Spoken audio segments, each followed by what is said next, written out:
আসসালামু আলাইকুম বন্ধুরা, কেমন আছেন সবাই? আশা করি সবাই ভালো আছেন। আলহামদুলিল্লাহ আমি অনেক ভালো আছি।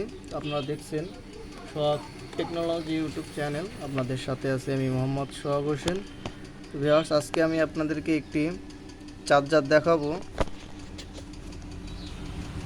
তো চার্জারটি দেখেন, আপনারা যারা মার্কেট থেকে ইলেকট্রনিক্স দোকান থেকে এগুলো যারা আপনারা কাস্টম কেয়ারে রিপ্লেস করা চার্জার এবং কাস্টম কেয়ারে অনেকগুলো পুরাতন চার্জার পড়ে আছে, বিক্রি করে দিছে, এ ধরনের কথা বলে যে ইলেকট্রিক দোকানগুলো থেকে এ ধরনের চার্জারগুলো বিক্রি করবে, আপনারা কিন্তু কখনোই এই চার্জারগুলো নেবেন না। কেন নেবেন না আমি আপনাদেরকে চার্জারটি খুলে দেখাচ্ছি। তো দেখেন, এই চার্জারটি আমি খুলেছি। তো খোলার পরে ভিতরে দেখেন কি আছে, আপনারা কিন্তু স্পষ্টই সম্পূর্ণটাই দেখতে পারছেন। ভিতরে এক সাইড মাঝখানে কক্সিট দেওয়া আছে এবং এক পাশে একটি কাচ দেওয়া আছে। আমি সম্পূর্ণটা বের করে আমি আজকে আপনাদেরকে দেখাচ্ছি। দেখেন, এখানে যে কক্সিট আছে,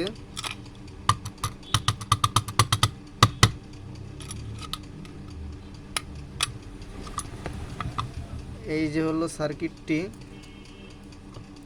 খুবই ছোট্ট একটি সার্কিট। এবং সার্কিটে দেখেন আপনারা কয়টা পার্টসই এখানে ব্যবহার করা হয়েছে আপনারা কিন্তু দেখতে পারছেন। এবং এখানে ভিতরে একটি গ্লাস দেওয়া আছে।